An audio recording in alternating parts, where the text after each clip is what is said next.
আসসালামু আলাইকুম প্রিয় দর্শক, স্বাগত জানাচ্ছি পদ্মা টিভির আজকের আয়োজনে। শুরুতেই থাকছে সংবাদ শিরোনাম। প্রথমে জানিয়ে দিব, অবশেষে শেখ হাসিনার ফাঁসির রায় বাতিল হচ্ছে। ভারতের নির্দেশে তারেক রহমানের অ্যাকশন শুরু। মামলায় ফেসে যাচ্ছেন ড ইউনূস। জানিয়ে দিব, এদিকে নির্বাচনের পরেই আওয়ামী লীগের বন্ধ কার্যালয় খুলে দিলেন বিএনপি নেতা। অবশেষে আওয়ামী লীগের মনের আশা পূরণ হতে চলেছে। এতক্ষণ শুনছিলেন সংবাদ শিরোনাম, এখন থাকছে বিস্তারিত। তার আগে ভিডিওটিতে একটি লাইক দিয়ে কমেন্ট করে জানিয়ে দিন আপনি আমাদের ভিডিওটি কোন জেলা থেকে দেখছেন বা শুনছেন। বাংলাদেশের রাজনীতিতে হঠাৎ করেই যেন নতুন এক নাটকীয় অধ্যায়ের সূচনা হয়েছে। কয়েক মাস আগেও যে দৃশ্যপট কল্পনাতীত বলে মনে হচ্ছিল, এখন সেটাই ধীরে ধীরে রাজনৈতিক আলোচনার কেন্দ্রে উঠে আসছে। চারদিকে গুঞ্জন, অবশেষে শেখ হাসিনার বিরুদ্ধে দেওয়া মৃত্যুদণ্ড বাতিল হতে যাচ্ছে। শুধু তাই নয়, এই সিদ্ধান্তের পেছনে নাকি আঞ্চলিক কূটনৈতিক সমঝোতা ও বড় রাজনৈতিক সমীকরণ কাজ করছে। দাবি করা হচ্ছে, ভারতের সঙ্গে আলোচনা করেই তারেক রহমান প্রয়োজনীয় রাজনৈতিক পদক্ষেপ শুরু করেছেন। বিষয়টি যতটা নাটকীয় শোনায়, বাস্তবতার প্রশ্নে তা ততটাই জটিল ও বহুস্তরীয়। একদিকে বলা হচ্ছে, ড মোহাম্মদ ইউনূসের নেতৃত্বাধীন অন্তর্বর্তী সরকারের সময়ই শেখ হাসিনার বিরুদ্ধে দেওয়া মৃত্যুদণ্ড কার্যকর হওয়ার পথে সবচেয়ে বড় বাধা তৈরি হয়েছিল। আন্তর্জাতিক অপরাধ ট্রাইব্যুনালের রায়ে দেওয়া সেই সাজাই ছিল শেখ হাসিনার দেশে ফেরার পথে প্রধান অন্তরায়। ফলে রাজনৈতিক বিশ্লেষকদের মতে, ইউনূস সরকারের বিদায়ের সঙ্গেই ক্ষমতার ভারসাম্যে বড় ধরনের পরিবর্তনের সম্ভাবনা তৈরি হয়েছে। আর ঠিক এই মুহূর্তেই আওয়ামী লীগের পুনরুত্থানের গুঞ্জন নতুন করে ডানা মেলছে। সম্প্রতি দেশের বিভিন্ন জায়গায় আওয়ামী লীগের কার্যালয়ে দলীয় ও জাতীয় পতাকা ওড়ানো, অফিস খুলে দেওয়া, নেতাকর্মীদের প্রকাশ্যে কার্যক্রম শুরু, এসব দৃশ্য রাজনীতির মাঠে নতুন উত্তেজনা তৈরি করেছে। অনেকেই বলছেন, অন্তর্বর্তী সরকারের বিদায়ের সঙ্গে সঙ্গেই আওয়ামী লীগ আবার প্রকাশ্যে সক্রিয় হয়ে উঠেছে। এতদিন যারা আড়ালে ছিলেন, তারাও ধীরে ধীরে সামনে আসছেন। এই দৃশ্য দেখে সাধারণ মানুষের মনে প্রশ্ন, আওয়ামী লীগ কি সত্যিই আবার রাজনীতির কেন্দ্রবিন্দুতে ফিরছে? এই প্রশ্নের পেছনে বড় কারণ হল শেখ হাসিনার সম্ভাব্য প্রত্যাবর্তন। শোনা যাচ্ছে, ফেব্রুয়ারি-মার্চের মধ্যেই তিনি দেশে ফিরতে পারেন। কিন্তু এখানেই সবচেয়ে বড় ধোঁয়াশা, যার মাথার ওপর এখনও মৃত্যুদণ্ডের রায় ঝুলছে, তিনি কিভাবে দেশে ফিরবেন? দেশে ফিরলেই কি তাকে গ্রেপ্তার করে ফাঁসি কাস্টে ঝোলানো হবে না? অনেকের ভাষায়, ইউনূসের সরকার ও তাদের মিত্রশক্তিগুলো শেখ হাসিনাকে দেশে ফিরতে দিলেই কঠোর আইনি পদক্ষেপ নেবে, এমনটাই ছিল ধারণা। কিন্তু এখন যে নতুন সমীকরণের কথা বলা হচ্ছে, সেখানে দাবি করা হচ্ছে, এই মৃত্যুদণ্ড বাতিলের ব্যবস্থা আগেই নাকি কূটনৈতিকভাবে ঠিক করে রাখা হয়েছে। কথিত আছে, ভারত সরকার বাংলাদেশের রাজনৈতিক নেতৃত্বের সঙ্গে আলোচনা করে এই পথ তৈরি করেছে। এর অর্থ দাঁড়ায়, সরকার গঠনের পর সংসদের অধিবেশন বসবে, তারপর নির্দিষ্ট সময় পার হলেই আইনি প্রক্রিয়ায় মৃত্যুদণ্ড বাতিলের পথ সুগম হবে বলে এই বক্তব্যের সমর্থনে কেউ কেউ বলছেন, ইতিহাসে এমন নজির আছে যেখানে সরকার পরিবর্তনের পর আগের সরকারের নেওয়া বড় সিদ্ধান্তগুলো পুনর্বিবেচনার মাধ্যমে বাতিল হয়েছে। এই প্রেক্ষাপটে নতুন করে প্রশ্ন উঠছে, এই সমঝোতা কি কেবল কূটনৈতিক নাকি এর পেছনে বড় রাজনৈতিক দরকষাকষি রয়েছে? কেউ কেউ মনে করছেন, বাংলাদেশের অভ্যন্তরীণ রাজনীতিতে স্থিতিশীলতা ফেরানোর নামে আন্তর্জাতিক ও আঞ্চলিক শক্তিগুলো নতুন করে ক্ষমতার ভারসাম্য তৈরি করতে চাইছে। শেখ হাসিনার প্রত্যাবর্তন সেই পরিকল্পনারই অংশ হতে পারে। অন্যদিকে শেখ হাসিনার বিরুদ্ধে থাকা মামলাগুলো নিয়ে নতুন বিতর্ক শুরু হয়েছে। শোনা যাচ্ছে, অচিরেই তার বিরুদ্ধে দায়ের করা মামলাগুলোর কিছু বাতিল হতে পারে, কিছু মামলায় আপিলের সুযোগ তৈরি হবে। একই সঙ্গে গুঞ্জন রয়েছে, ড ইউনূস ও তার সরকারের ঘনিষ্ঠ কয়েকজনের বিরুদ্ধেও দুর্নীতির মামলা দায়েরের প্রস্তুতি চলছে। রাজনীতিক অঙ্গনে কানাঘোষা, একজন ব্যক্তি খুব শিগগিরই ইউনূসের বিরুদ্ধে দুর্নীতির মামলা করবেন। এই অভিযোগগুলো সত্য হলে রাজনীতির চিত্র আরও জটিল হবে, কারণ যারা দুর্নীতি বিরোধী অবস্থান নিয়ে ক্ষমতায় এসেছিলেন, তাদের বিরুদ্ধেই যদি দুর্নীতির অভিযোগ ওঠে, তাহলে সাধারণ মানুষের আস্থা বড় ধরনের ধাক্কা খাবে। এই পুরো প্রেক্ষাপটে একটি গুরুত্বপূর্ণ দিক হল রাজনীতিতে বিশ্বাসঘাতকতা ও তার পরিণতি নিয়ে কথাবার্তা। অনেকে বলছেন, যারা জনগণের সঙ্গে করা প্রতিশ্রুতি ভেঙে ক্ষমতার লেনদেনে জড়ায়, ইতিহাসে তাদের পরিণতি ভালো হয়নি।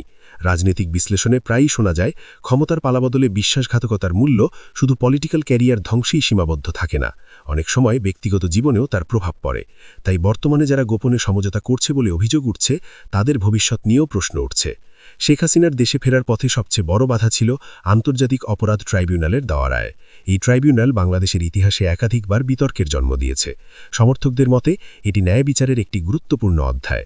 সমালোচকদের মতে রাজনৈতিক উদ্দেশ্যে ব্যবহারের অভিযোগও রয়েছে। এই ট্রাইব্যুনালের দেওয়া মৃত্যুদণ্ড বাতিল হলে তার প্রভাব শুধু শেখ হাসিনার ব্যক্তিগত জীবনে নয়, পুরো বিচার ব্যবস্থার বিশ্বাসযোগ্যতার ওপরও পড়বে। মানুষ প্রশ্ন তুলবে, আইন কি রাজনৈতিক সমঝোতার মাধ্যমে বদলে যায়? এখানেই আসে আরেকটি বড় প্রশ্ন, যদি শেখ হাসিনা সত্যিই দেশে ফেরেন, তাহলে রাজনীতির মাঠে কি ঘটবে? আওয়ামী লীগের নেতাকর্মীরা কি প্রকাশ্যে শক্তিশালী অবস্থান নেবে? বিএনপি ও অন্যান্য দলগুলো কিভাবে প্রতিক্রিয়া জানাবে? দেশের রাজনীতি কি আবার পুরনো দুই মেরুর দ্বন্দ্বে ফিরে যাবে, নাকি নতুন কোনো রাজনৈতিক সমীকরণ তৈরি হবে? বিশ্লেষকদের মতে শেখ হাসিনার প্রত্যাবর্তন কেবল একজন নেত্রীর ফেরা নয়, এটি হবে বাংলাদেশের রাজনীতিতে এক বড় মোড়। তার ফেরার সঙ্গে সঙ্গে পুরনো ক্ষত, পুরনো শত্রুতা, পুরনো রাজনৈতিক দ্বন্দ্ব আবার সামনে চলে আসবে। একই সঙ্গে যারা অন্তর্বর্তী সরকারের সময় প্রভাবশালী ছিলেন তাদের অবস্থানও দুর্বল হতে পারে। ফলে ক্ষমতার নতুন বণ্টন নিয়ে তীব্র লড়াই শুরু হওয়ার আশঙ্কা প্রবল।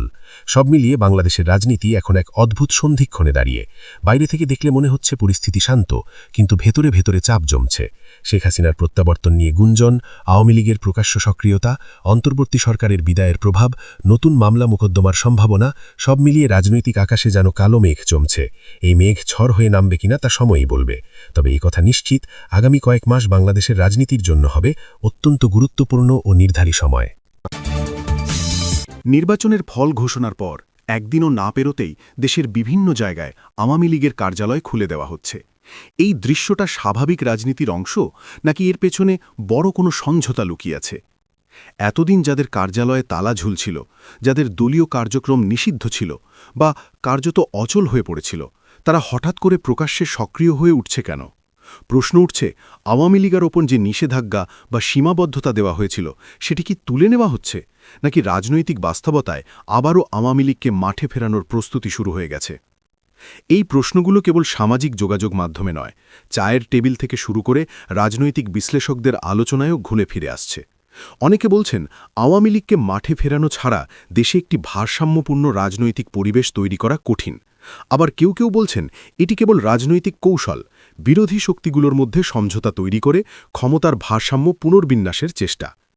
এই প্রেক্ষাপটে সবচেয়ে বড় আলোচনার বিষয় হয়ে উঠেছে শেখ হাসিনার সম্ভাব্য প্রত্যাবর্তন।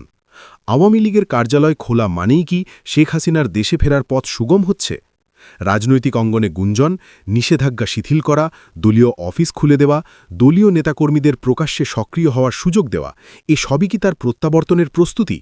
কেউ কেউ আবার আরও এক ধাপ এগিয়ে বলছেন, বিএনপির ভেতর থেকেই নাকি শেখ হাসিনাকে দেশে ফেরানোর বিষয়ে আলোচনা চলছে।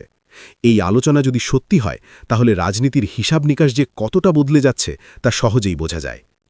অনেকে মনে করেন, রাজনৈতিক বাস্তবতায় একটি গণতান্ত্রিক আওয়ামী লীগ দরকার।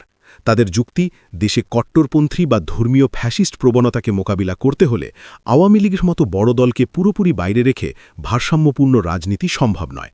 অর্থাৎ আওয়ামী লীগকে রাজনৈতিকভাবে মোকাবিলা করতে হবে, নিষিদ্ধ করে রাখলে সমস্যার সমাধান হবে না। এই চিন্তাধারার পেছনে ভয়ও কাজ করছে। যদি রাজনৈতিক মাঠে বড় দলগুলো নিষ্ক্রিয় থাকে, তাহলে ফাঁকা জায়গা দখল করবে উগ্রপন্থী শক্তি। এদিকে অন্তর্বর্তী সরকারের সময় যারা উপদেষ্টা বা ক্ষমতার কাছাকাছি ছিলেন, তাদের অনেকের দেশ ছাড়ার গুঞ্জন, কান্নাকাটি, অনিশ্চয়তা সব মিলিয়ে রাজনীতির ভেতরের অস্থিরতা স্পষ্ট হয়ে উঠছে।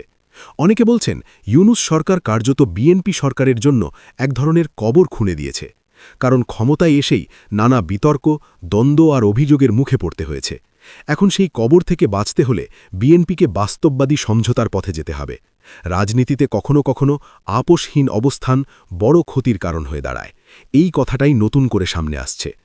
এই বাস্তবতায় আওয়ামী লীগ কবে নাগাদ ইঙ্গিত পাবে যে তারা আবার নিয়মিত রাজনৈতিক কর্মকাণ্ড শুরু করতে পারবে?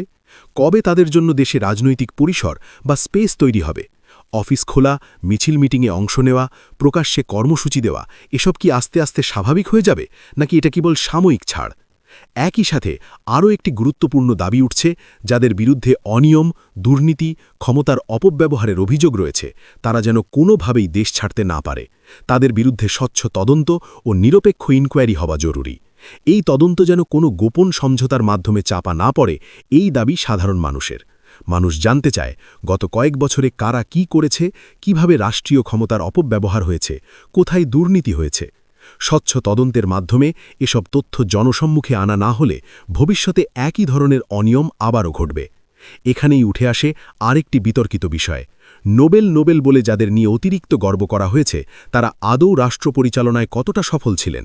সমালোচকদের মতে, আন্তর্জাতিক স্বীকৃতি বা ব্যক্তিগত সাফল্য থাকলেই রাষ্ট্র পরিচালনায় সফলতা আসে না, বরং ভুল সিদ্ধান্ত, দুর্বল প্রশাসনিক নিয়ন্ত্রণ, রাজনৈতিক অদূরদর্শিতা পুরো দেশকে ক্ষতির মুখে ফেলতে পারে। এই অভিযোগের ভাষা যতই কঠিন হোক, বাস্তবতায় মানুষের ক্ষোভের প্রতিফলন এতে স্পষ্ট। সব মিলিয়ে এখন বাংলাদেশের রাজনীতি এক সন্ধিক্ষণে দাঁড়িয়ে। একদিকে আওয়ামী লীগের কার্যালয় খুলে দেওয়া, শেখ হাসিনার প্রত্যাবর্তনের গুঞ্জন, নিষেধাজ্ঞা শিথিল হওয়ার সম্ভাবনা, অন্যদিকে বিএনপির ভেতরের দ্বন্দ্ব, অন্তর্বর্তী সরকারের সময়ের বিতর্ক, দুর্নীতি আর তদন্তের দাবি। এই সব কিছু মিলিয়ে রাজনৈতিক মাঠে নতুন করে সমীকরণ তৈরি হচ্ছে। সামনে প্রশ্ন একটাই, এই সমীকরণ কি গণতন্ত্রকে শক্তিশালী করবে, নাকি আবারও পুরনো সংঘাত আর প্রতিহিংসার রাজনীতিতে দেশকে ফিরিয়ে নিয়ে যাবে? এখন সময়ই বলবে আওয়ামী লীগ আসছে কিনা, এলে কিভাবে আসছে, আর সেই আসার ফলে বাংলাদেশের রাজনীতি কোন পথে মোড় নেয়।